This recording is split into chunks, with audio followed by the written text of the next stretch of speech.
नमस्कार. कोकण संवादतर्फे सर्वांचं पुन्हा एकदा मनपूर्वक स्वागत.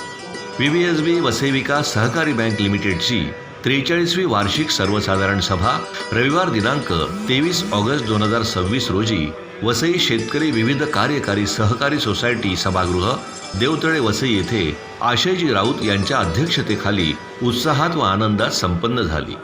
माननीय श्री दिलीप ठाकूर मुख्य कार्यकारी अधिकारी यांनी सभेची सूचना वाचली. श्री आशयजी राऊत अध्यक्ष यांनी उपस्थितांचे मनपूर्वक स्वागत केले व बँकेच्या कामकाजाची सविस्तर माहिती सभेत सादर केली. यावेळी वसई बँकेने सभासदांसाठी 5% लाभांश जाहीर केला आहे. बँकेच्या 20 शाखा महाराष्ट्रात आहेत. तसेच ग्राहकांच्या आरोग्याकरिता कॅन्सर कवच प्लॅन हा बँकेने नव्याने सुरू केला आहे.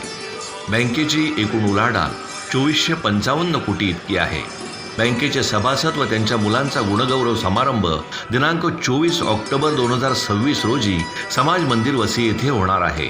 बँकेचा नफा कमविणे हाच बँकेचा उद्देश नसून सामाजिक दायित्व राखत चालू आर्थिक वर्षात बँकेने विविध संस्थांना धर्मदाय निधीतून आर्थिक सहाय्य करून समाज घटकांच्या सक्षमीकरणासाठी आपले योगदान दिले आहे.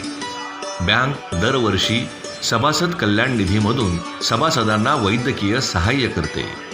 या सभेस 3760 सभासदांची उपस्थिती होती व बँकेस 2025-26 सालात अ वर्ग प्राप्त झाला आहे.